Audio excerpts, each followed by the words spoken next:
Sup, legend. All right, we're going to kick into the recap of the case study that I had or case study for the trade that I took on last Thursday, the 5th of February. So looking at it from a higher time frame perspective, initially straight off the bat, we are in our retracement of our externally bullish 1 hour, and really all of our other time frames are bullish at this point. So we're just in that retracement of this leg initially and potentially on a much higher time frame perspective inside of that whole bullish leg that we've got just there.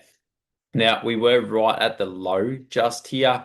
At the time, was working inside of this whole leg as my 15-minute external.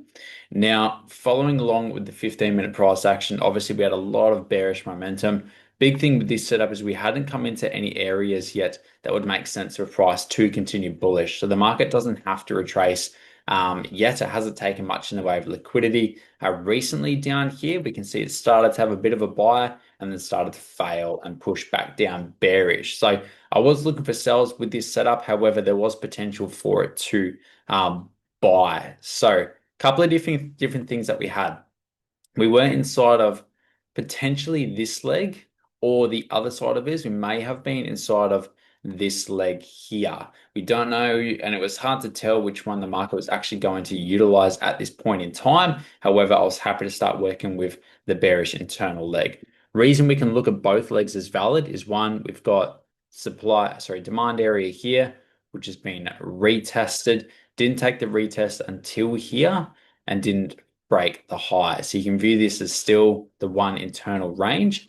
However, the other side of this that gives us a bearish outlook of working inside of this leg of structure here is the fact that this retest mitigated the decisional area, broke, retested, pushed. So that gave us a new range here, which is then broken, mitigation, break, mitigation, break, mitigation, break. You've now got an extreme and a decisional and a break structure. And this point is going to potentially be a smart money trap if that's how the market's going to work with its ranges. Now, if the market's going to respect this leg, what's this point going to do? It'll break a high, have a sell-off, mitigate, buy. If this point's going to be a smart money trap, what's it going to do? It's going to push high, induce, bring in buyers from down here, and end up doing something like that. So regardless of whatever the market was going to do from this point, I was safe to be able to work with sells as long as we had a break to the upside. So what we then had, you had a decisional area here, the last pullback that created the break, which actually took liquidity. So it's a valid point. So although it's Asia high, it's a valid supply area. So you're good to go from there to use it as a valid medium inducement.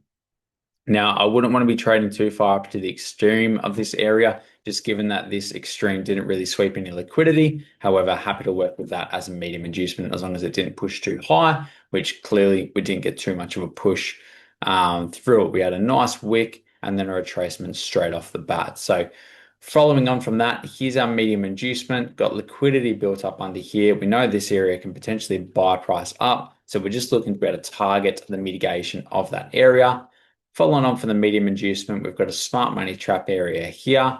Last point, they created the break, but goes against this internal structure cycle. So we know it shouldn't hold. All we now need to do that we've got our first inducement point is to be able to have this area confirmed as a smart money trap so we can get into the entry. Now, leading into this, GU at the same time was inducing some liquidity as well and mitigating. So although I didn't like this area on GU for a trade, we had good divergence with EU inducing and GU mitigating. So it worked very, very well structurally, and GU had a nice target of buyers down here. Now, one of the reasons I go break even when I do is also because of what GU is doing, and I'll get into that in a moment. Premium guys, I'll get into this 1 minute price action for you now so we can get into the actual entry.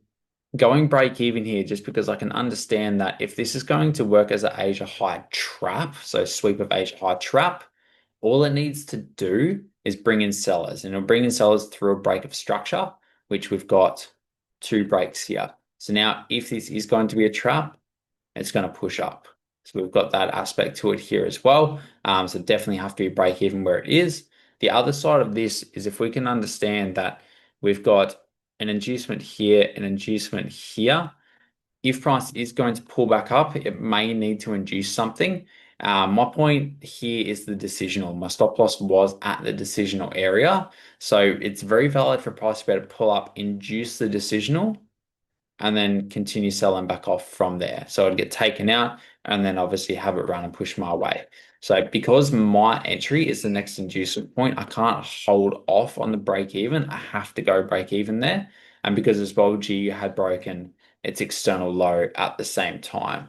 So nothing we can do about that. GU is an area now right there where it makes a lot of sense to be able to push up. There's nothing obviously pushing it up, but there's no liquidity down underneath. The rest of the liquidity is back up here. And as well, especially given that I didn't believe this area on G held too much weight because I hadn't swept any liquidity, I couldn't not go break even. So that's the unfortunate situation with this one.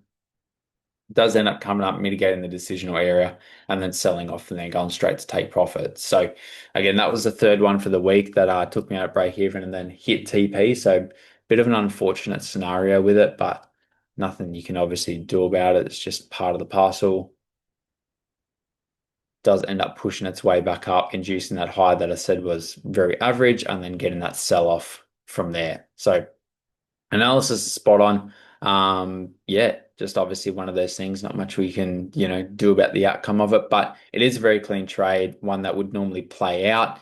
Just unfortunate with this, with this one that it didn't. So let me know if you've got any questions. Should be a quite straightforward trade and easy one for you premium guys to understand. Anyone that is watching on YouTube, feel free to comment below if you do want to be able to catch the 1 minute entries and be able to ask more in-depth questions about it. Head on over to Freedom Forex Trading and we'll see you in there. But other than that, thanks for watching, guys, and I'll keep an eye out for any questions.